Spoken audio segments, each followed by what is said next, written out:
Erica follows suit. 5-thou advantage going to Erica Enders. Oh, Jeremy Ray on his lid. Jeremy Ray hard into the right side wall, and Jeremy Ray is back on four wheels and across the track into the left side wall. Oh my goodness, Jeremy Ray parachutes out.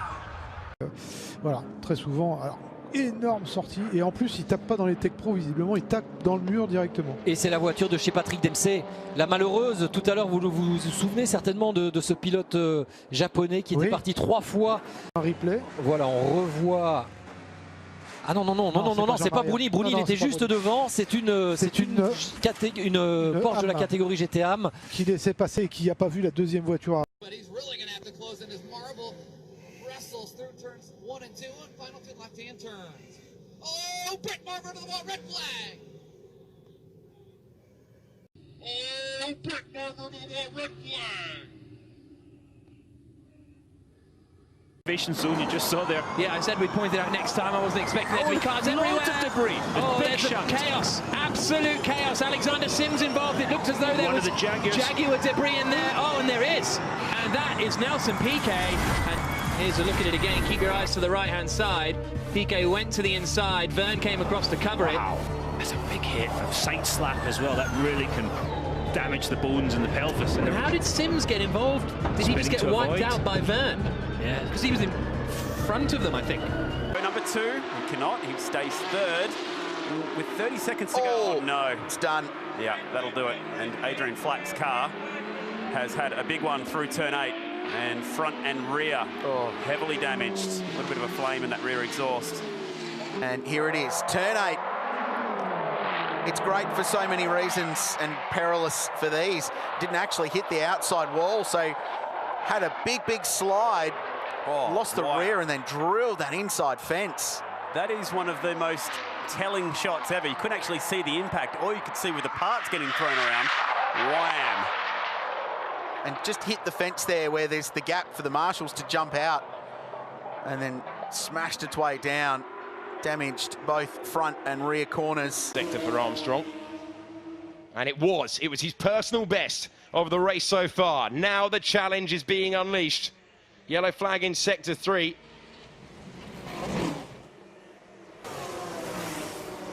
But it is the Campos of Alex Peroni, the Australian driver. I think we now can show you what happened to Alex Peroni. Oh my goodness me. That is a horrific sight. Very serious crash for Alexander Peroni into the fence.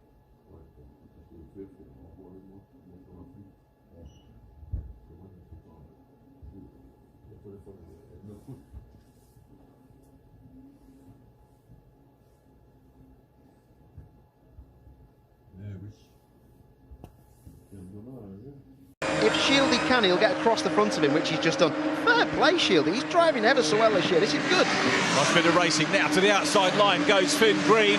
So he's going to go for it. We've got Heathcote having a look as well at Morocco.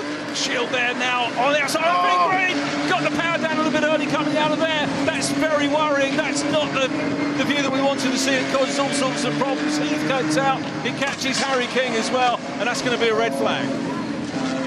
Not what we wanted to see at all here at Donington Park. The officials straight away deploying the... out of the way, and it's this car coming now. I think it's Lucky Kera, but unsighted. It's one of the worst things that can ever happen to you as a driver sat there. Look, there's the rotation. He stops, he's on the brakes hard, which you would do, but he's given Nathan Heathcote a clip who goes into the rector cell. But look, as you come through that chicane, it's a brow, but you've got a car in front of you, hits the brakes like as hard as he can to slow down, but then gets hit again by Colin White. And I've got to... 41 vehicles were at the start, but only one image sticks out from the finish. It was an almighty crash, but thankfully no one was injured. Dominic Lohr, current leader, and Sergei Kuprianov, winner of Stage 5, collided spectacularly right before the finish line. It was terrifying to watch, but very quickly all four of them climbed out of their Optimus buggies, apparently unscathed. Lap, open to win light. Andy Whiteley is the #1 qualifier. Andy Boll trying to take a shot. They lead together. Andy Boll all over the racetrack. Andy Boll, hard contact, left side wall. Andy Boll on his lid, back on 4 wheels, and Andy Boll is on a wild ride. Goodness, the car comes to a stop on the left side of the racetrack on the top end.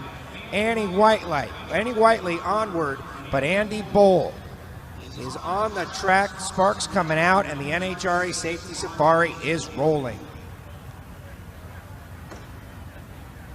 Oh my goodness, let me tell you, that was just huge contact with the left side wall. You see over on the right side of the screen, Andy Boll out of the car, walking away.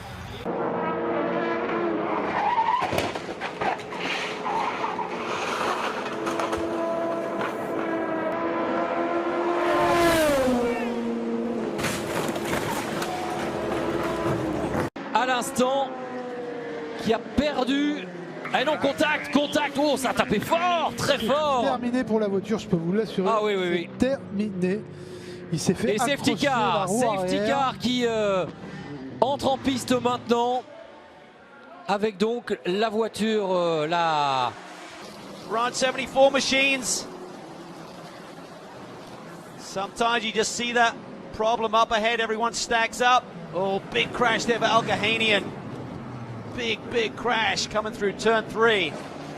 That quick little left-right transition, yeah, and Elga, yeah, it's big into the wall in that KTM crossbow. And there's a recovering Buford and Lewis. Here's what we saw the first time. There he comes, wheel already off.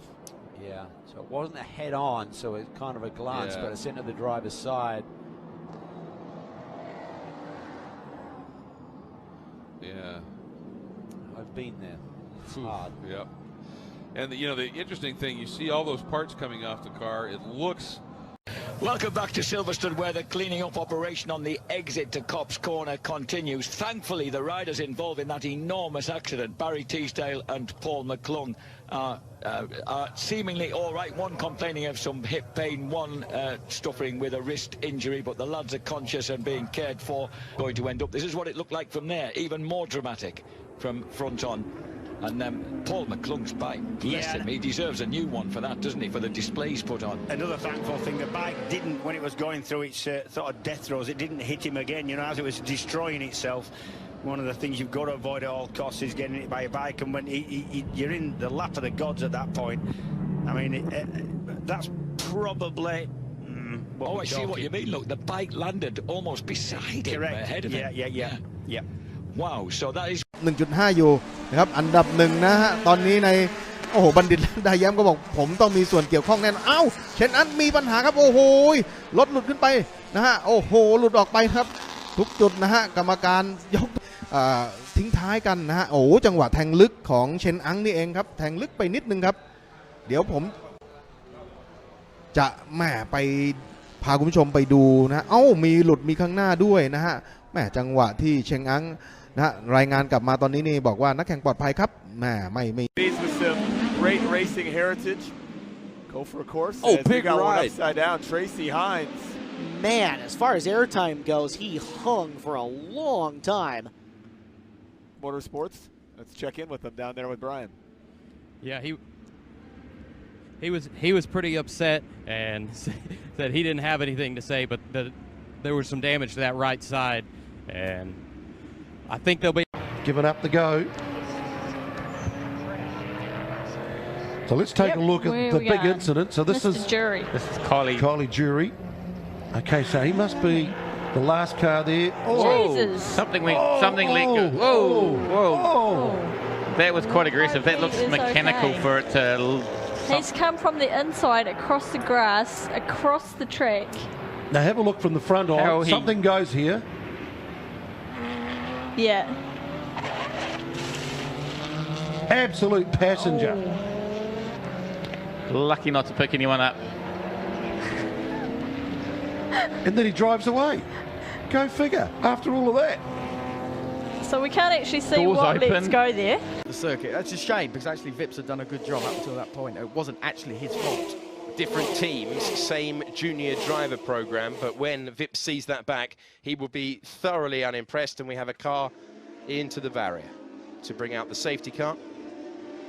He's car number 5 now in your picture, with the luminous red and navy livery. On the left-hand side of your picture now, racing Alex Peroni in the Campos.